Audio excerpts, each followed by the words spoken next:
Hey, my name is William Hardaway. I coordinate tutoring in the Learning Center. So basically, I spend my time hiring, training, and developing tutors. And one of the things we do in the tutoring program is our training is all project-based, and we also throw project-based learning events for students. So I thought I would talk to you about how you can get the most out of projects when you have them for classes, because I hear from a lot of students in my work environment that they have a difficult time with group projects. They don't like group projects. They're annoyed by group projects. And I think a lot of the reasons they have those problems is what I'll describe to you. And so hopefully it'll put you in a position where maybe you end up loving group projects, but definitely you'll be more effective. So one thing that I'll talk about is how to start with who. I think that's probably the number one problem is that you start with what rather than starting with who. Then I'll talk about how to follow up with why. So that's the second thing you want to do when you first get into a group. You want to hold all the tasks and organization and stuff like that until the end. So normally this is flipped. People like to start with what, and then they end up figuring out that they don't have enough trust or enough communication, or they don't know a person's situation, and so the group project ends up floundering. So here's a great quote. You are either supporting the vision or supporting the vision. And so what we'll talk about throughout this presentation is the fact that if you're so focused on task and organization, you're really dividing who the group is because you don't even have an identity as a group yet. If you want to go fast, go alone. If you want to go far, go together.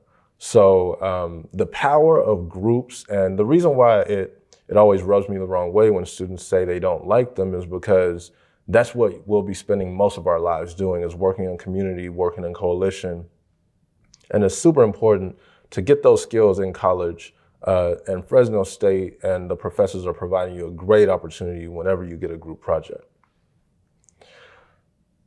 So there's some essential components to a great team, and we're going to fly through these. There's the skill component. There's goals that need to be set. There's a vision that needs to be clear and attainable. There's communication. I mentioned communication earlier.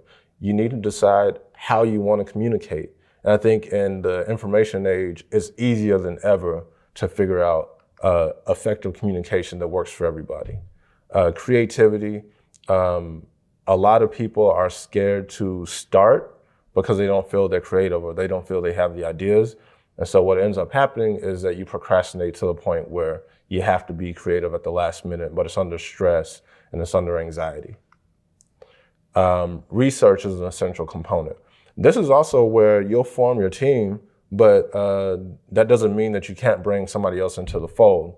The Henry Madden Library has a ton of librarians that love to talk and discuss certain types of research. They're subject-specific librarians.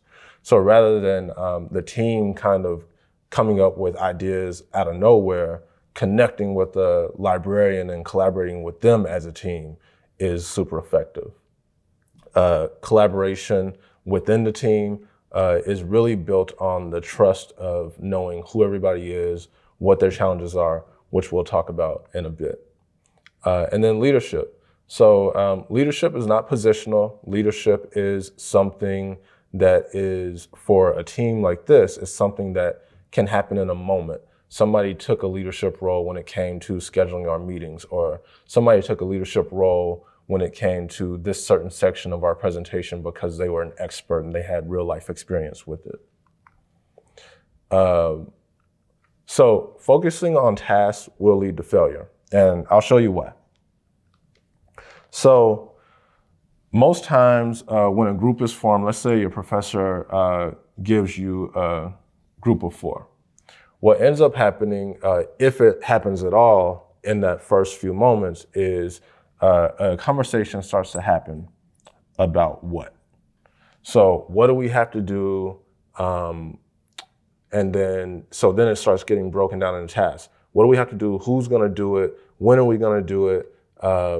and you barely start scratching the surface of who people even are and why they're even there, what their purpose is. And that's what results in, bad group projects, because down the line, because you discuss what and who's going to do things, you didn't realize that a person wouldn't be as available because 2 weeks from then they had something very important going on with a family member or for another class. And so it's important to take a step back and not start with what, but start with who. Like, who are the people in the group? What are some of their challenges? What are their interests? What types of projects have they done before? What have the experiences been for them with group projects in the past? And that is super important to get upfront, so that when you're communicating down the line, you have this essence of trust and you know what people's challenges are.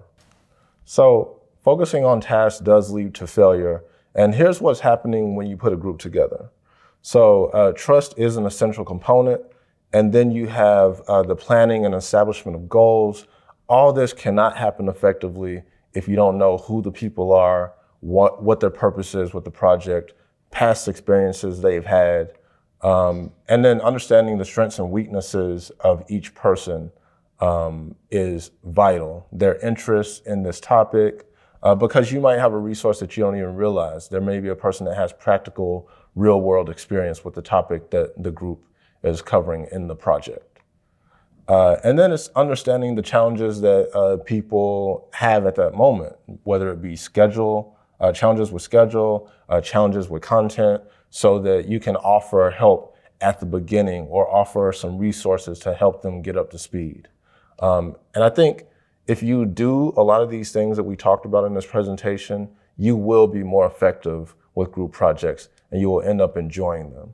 So we think what we do is we sabotage ourselves into thinking that people are not going to hold up their end of the bargain, and that, basically they're not going to get us what we need out of it, which is a grade or, positive marks on the project.